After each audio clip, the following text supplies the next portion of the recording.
بسم الله ودينه.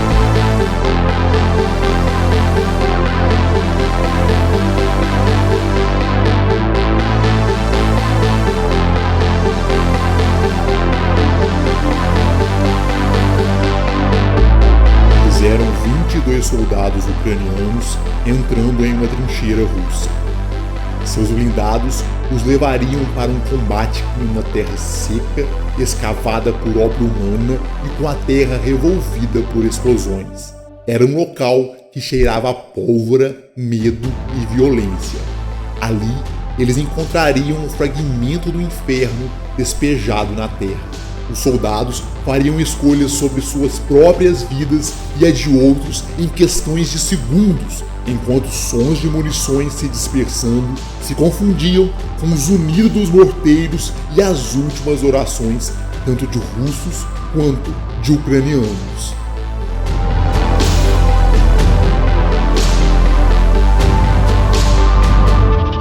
Essa não é uma história sobre heróis. É uma história das ordens que regem a vida de um soldado e do caos em que ele mergulha nos braços da morte. No dia 5 de setembro de 2022, soldados ucranianos receberam a missão de invadir posições russas. O cumprimento dessas ordens levaria a atos de coragem e desespero de ambos os lados, fossem quaisquer as crenças ou as posições políticas desses homens. Essa história é sobre isso, sobre o soldado, suas ordens, sua vida, a responsabilidade de seus líderes. É sobre como o caos, a guerra e a morte brindam com cálices cheios de sangue dos combatentes, enquanto riem dos planos de homens com estrelas no peito que julgam dominar a arte do campo de batalha.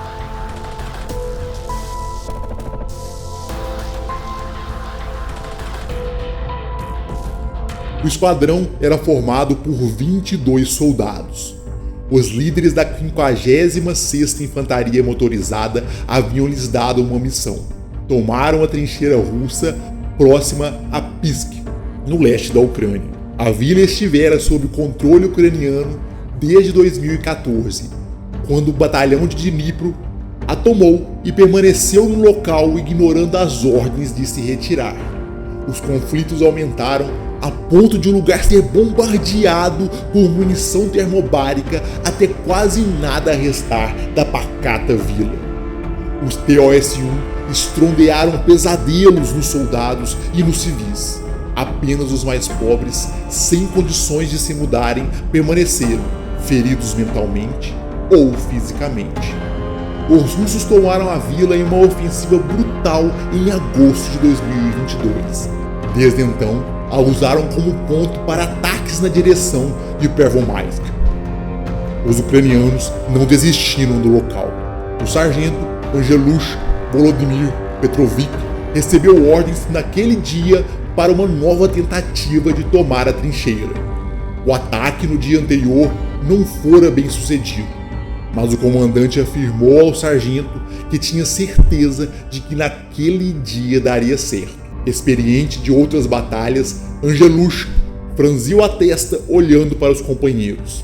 O plano era simples: avançar com os BMP e dividir o esquadrão em dois, fazendo um movimento de pinça que travaria os russos. Ihor Mykolaevich Avrajamishin seria o comandante do esquadrão Bravo, enquanto Angelush avançaria com o esquadrão Alpha.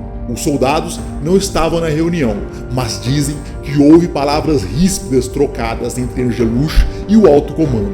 Durante o briefing, o soldado Serhiy Chutkov notou como foram rápidas as ordens e o incômodo visível no rosto do sargento. Mesmo assim, encheram-se com munições e subiram nos BMPs prontos para o combate do dia.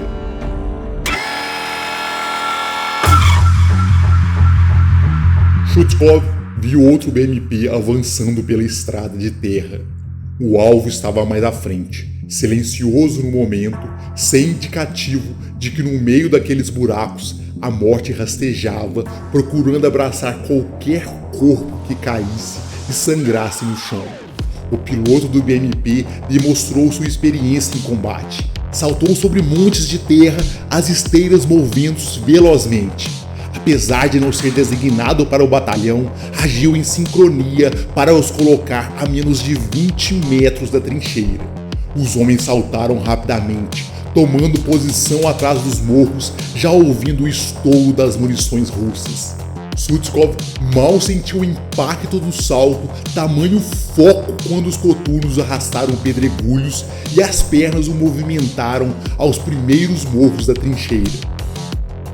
AK se levantou para o fogo de supressão sem se preocupar em mirar. Ainda estava relativamente quente em setembro e ele já suava tanto pelo esforço quanto pela tensão do momento. As primeiras granadas voaram para fazer o inimigo se abaixar, para dar espaço para os colegas que haviam ficado muito atrás ao saltarem do BMP. A fumaça das explosões subiu metros acima, juntamente com os gritos dos russos do outro lado. Os ucranianos alcançaram Sutskov pouco depois para se juntarem à tomada de um dos abrigos. Era um momento tenso em que se revezavam procurando uma simples entrada. Qualquer erro poderia ser fatal. Eles gritavam entre si, avisando que havia uma curva antes do esconderijo dos russos, o que os protegia das granadas e só faria os atacantes se exporem muito mais. O soldado Alexei apareceu avisando que tentaria arremessar uma granada. Foi ousado ao expor o corpo enquanto procurava o ângulo certo, mas voltou seguro enquanto a fumaça tomava o abrigo inimigo. Os ucranianos aproveitaram aquele instante para um ataque inicial com uma PKM. A metralhadora fez os russos se abaixarem, dando tempo para Sutskov avançar e esvaziar todo um carregador da AK dentro do abrigo inimigo. Ele viu o russo lá dentro e ouviu o gemido quase abafado pelo som insano das munições, deixando o cano do rifle. O movimento precisava continuar. A tensão sob o sol era nítida na voz dos homens. Os comandos de Angelus vinham aos gritos, enquanto tentavam decidir o que fazer com o próximo abrigo russo. Sutskov retirou o lança-granadas, correu para uma nova posição, ouvindo os disparos dos russos zunirem sobre suas orelhas. Conseguiu uma breve visão para a entrada daquele abrigo e disparou um tiro certeiro que espalhou chamas, fumaça e gritos de dor de dentro do esconderijo. Ainda não foi o suficiente para eliminar a defesa russa. O próprio sargento Angelus se arrastou sobre a terra quente para alvejar um dos adversários. Parecia que finalmente haveria uma chance. Conseguiriam eliminar os defensores dentro do abrigo para entrarem nas trincheiras. Estavam próximos de sair daquela posição precária. Mas ocorreu que novos dados foram rolados pelo Senhor da Guerra e o caos foi redistribuído no campo de batalha. A quantidade de tiros aumentou.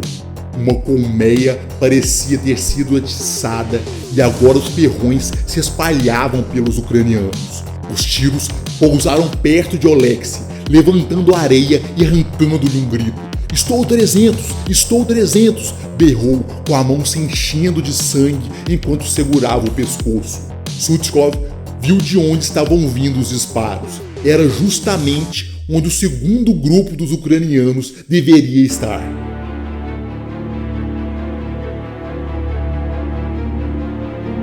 O drone avistou a chegada dos BMPs. O primeiro parou perto da trincheira. Os homens se protegeram atrás e depois correram. O segundo errou de um modo que fez os russos sorrirem por trás das miras de aço das RPK. O blindado parou a mais de 200 metros. Nem bem as esteiras cessaram o movimento, derrubando uma pequena árvore à frente, os disparos dos russos começaram, levantando poeira e derrubando o primeiro soldado. Os outros saltaram desorganizadamente. O BMP retaliou com um canhão de 30mm 2A72, quebrando as defesas da trincheira. Os homens se abrigaram atrás do blindado, sabendo que avançar naquela distância seria declarar a própria morte. Ihor Avramishin mandou todos se abrigarem e se prepararem para evacuar os feridos. Lá na frente, O primeiro BMP iniciava o recuo, o que foi o sinal para o segundo blindado começar o regresso para a base. Os homens viram a máquina se mover e começaram a se reposicionar, enquanto carregavam seus feridos. O piloto viu o estado do esquadrão e parou mais uma vez, abrindo fogo contra os russos na tentativa de conceder mais tempo para os soldados. Mas faltava comunicação. Perdidos na névoa da guerra, imergindo cada vez mais no caos, os homens de Avraamshin não perceberam a nova posição do BMP mais atrás. Não havia como se comunicar com os pilotos do BMP. Apenas mais um erro fatal no meio dessa investida. Avraamshin estava para fazer a última tentativa de resgatar um dos feridos quando a RPK russa iniciou uma nova onda de disparos, derrubando mais 2 dos soldados, incluindo o sargento. Um único sobrevivente tentou correr, disparando contra a trincheira, mas acabou alvejado. Os homens se olhavam pensando no que fazer, mas a primeira bomba da artilharia caiu em frente a eles. Sua esperança se foi juntamente com mais uma vida ucraniana. Era mais da fumaça escura que se propagava e se dispersava juntamente com as vidas. A tripulação do BMP percebeu que não podia mais ficar ali. Sem comunicação com os soldados, iniciou a retirada, abandonando os últimos sobreviventes. Para aqueles, só restou afundarem os rostos na terra, enquanto os pedregulhos e a poeira eram levantados pela munição russa. O último dos soldados viu quando seu colega foi mortalmente ferido por um tiro quase sem ângulo. Não tinha mais chance. Era decidir tentar pela última fuga ou esperar que a terra absorvesse seu sangue ali mesmo onde se deitava. Ele se levantou e correu, sem saber que do outro lado seus colegas iniciavam uma série de disparos que distraíam os russos. O soldado fugiu, esperando que a qualquer momento algo pudesse lhe atingir. O projétil não veio, nem mesmo uma bomba. Apenas o medo e as memórias do horror o atingiram para gerar uma cicatriz eterna em seu espírito.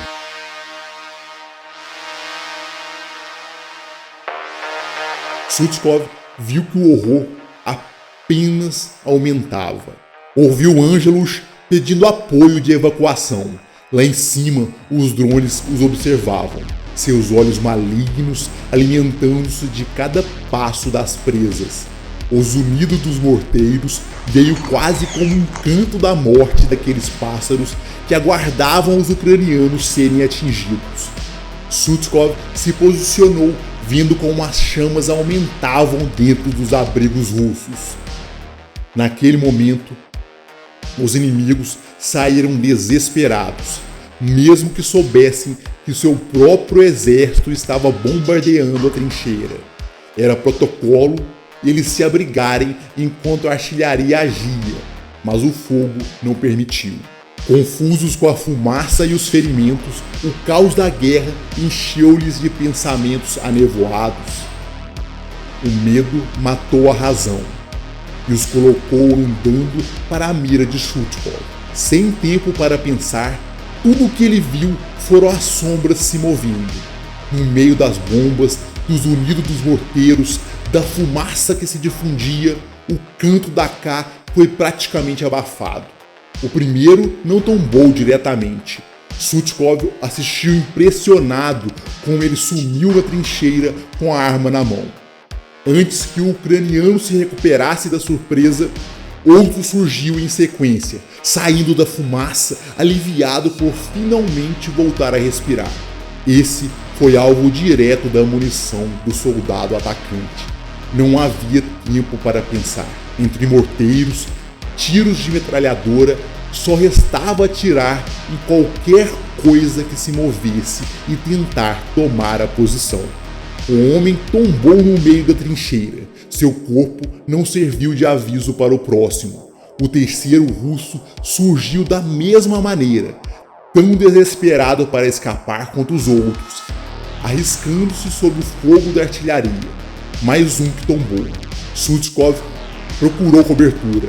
Ainda havia mais inimigos, e os drones apontavam esperando vingar os mortos. O ucraniano aproveitou o momento e avançou ouvindo o pedido de apoio de Ângelos. Atirou contra o abrigo mais uma vez, derrubando os homens que ainda tentavam se esconder no meio da fumaça. Um foi diretamente atingido. O segundo recuou para as chamas e para a escuridão. A luta continuou no meio do fogo dos morteiros. 120 milímetros de ódio desciam dos céus. Cada vez que a terra tremia, os drones acima apontavam suas lentes e ajustavam o próximo ataque. Os ucranianos sabiam o quanto estava próxima a queda da bomba que lhes tiraria a vida. Ainda assim, os tiros persistiam. Naquela posição, um dos russos tentou fugir mais adiante, a quase 70 metros. Sutzkov atirou sem conseguir confirmar se tinha acertado. Virou-se então para os colegas, tentando confirmar se haveria evacuação. Não viu Ângelos entre os que se aproximavam. O sargento sumira. Um dos homens apenas balançou a cabeça ao ser perguntado. O líder fora gravemente ferido e pediu para ser finalizado por um de seus comandados. A nuvem de caos da guerra ocultou aquela morte dos olhos de Sutzkov. As vidas dos amigos se esvaíam na mesma velocidade que sua munição. Haviam finalmente tomado a posição dos russos, mas os morteiros estavam cada vez mais precisos, a munição cada vez mais escassa. Sem qualquer sinal de apoio, restou-lhes correr por suas vidas.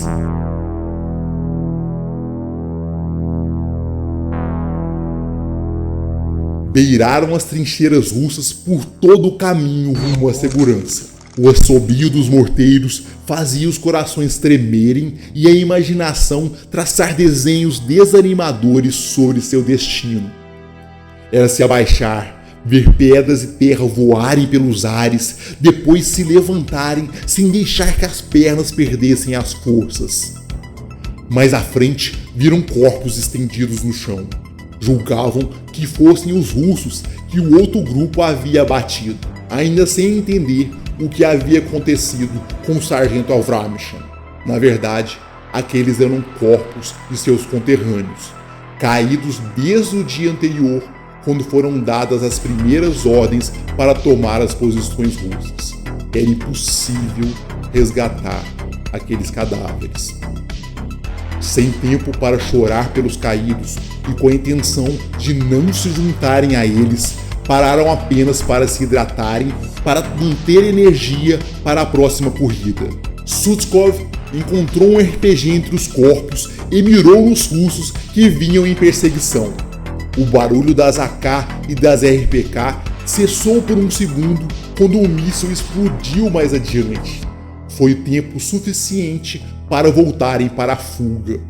O horror ainda não cessara naquele dia desgastante. Eram apenas 5 correndo em campo aberto quando se depararam com mais corpos. Entre eles havia um homem ainda vivo. Baixaram sobre ele para perceber que o ucraniano respirava levemente, mas o ceifador o acariciava com os dedos esqueléticos, o chamando para o além. Sofria desde o dia anterior, a vida se recusando a escapar de um local onde nunca seria retirado, a não ser pela morte. Os ucranianos olharam para os corpos dos seus conterrâneos, soldados caídos, cujas famílias provavelmente nunca teriam a oportunidade de velar ou dar um enterro digno. O homem ainda vivo fez os últimos pedidos e foi finalizado pelos próprios colegas. Assim, mais uma morte ocorreu naquele dia. A fuga continuou por mais 3,5 km, quando finalmente ouviram o barulho do blindado se aproximando no meio de explosões de artilharia.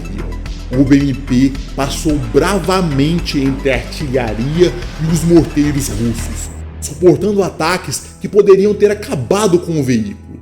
mas finalmente alcançou os soldados exaustos, com seus espíritos quase destruídos.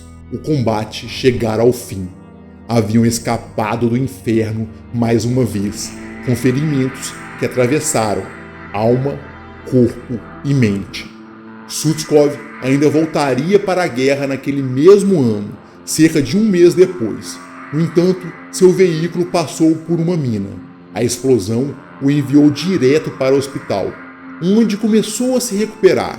Ironicamente, o soldado, que sobrevivera a tanto, acabou derrubado por complicações pela infecção do coronavírus adquirido no hospital.